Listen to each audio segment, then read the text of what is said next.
unsur kimia. Kan kimia tuh ada kimia yang unsur yang sudah stabil. Kalau gas itu kebanyakan kan dia berikatan dua ya. Iya. Karena dia supaya tangannya tuh jadi satu gitu, supaya jadi stabil. Kecuali di unsur golongan 8A, dia sudah stabil karena dia udah di 8 ya. Tapi seperti yang sekarang oksigen kan O2. Terus kemudian ada lagi hidrogen, ada hidrogen biasa, hidrogen tadi dokter ngomong, hidrogen murni O2. Kalau dokter gigi, karena saya sering ke dokter gigi juga, dia kalau ngebersihin ini pakai hidrogen peroksida, H2O2 kalau nggak salah dok ya. Nah, satu yang menarik buat saya, kalau H2O2 kan juga itu kan udah genap ya, stabil ya. Yang menarik buat saya ternyata sekarang itu adalah ozon. Ozon kan O3, di mana kalau nggak salah zaman dulu waktu saya belajar, O3 ini termasuk unsur yang belum stabil dok. Justru sangat tidak stabil, Franky. Nah, sangat tidak stabil.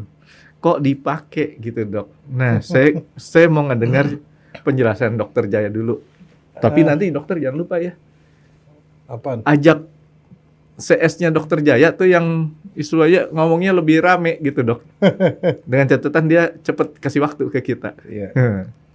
Nah gini, sebenarnya semua orang tahu ya, yang namanya kita tuh yang membuat kita hidup tuh apa sih?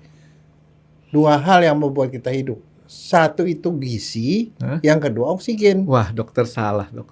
Apaan? Nyawa dok yang punya kita bikin hidup dok.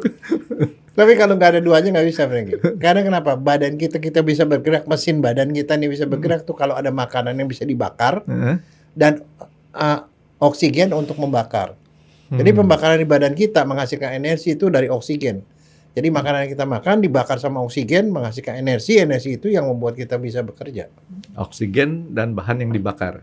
Ya, makanya kalau orang kekurangan oksigen itu udah jelas sakit tuh. Kenapa? Misalnya orang stroke kok tiba-tiba kolaps bisa meninggal. Karena darah yang membawa oksigen ke otak itu mampet. Oksigen ini nggak nyampe otak. Nggak nyampe otak, otaknya mati. Jadinya orang meninggal, stroke. Nah, dan oksigen itu cuma bisa dibawa melalui darah tuh dok. Iya, karena oksigen dibawa oleh HB. Nggak bisa kita tiup-tiup tuh gitu. Enggak. Dia nggak bisa sebagai gas sendiri, karena kalau gas masuk ke badan kita, malah bisa bikin mampet tuh gasnya. Tapi kalau gas itu di oksigen tuh diikat sama HB, dibawa kemana-mana, nah itu baru bisa bekerja. Nah, kalau misalnya contoh, pembuluh darah yang ke jantung, koroner, mampet. Kita bilang serangan jantung. Mati orangnya. Karena oksigen nggak nyampe ke situ.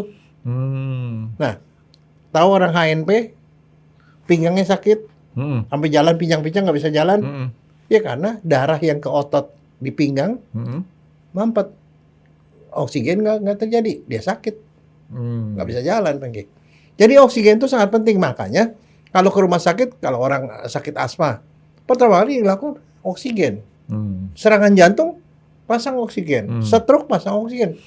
Oksigen itu adalah suatu udah otomatis. Kalau kekurangan oksigen kita pasti error semua.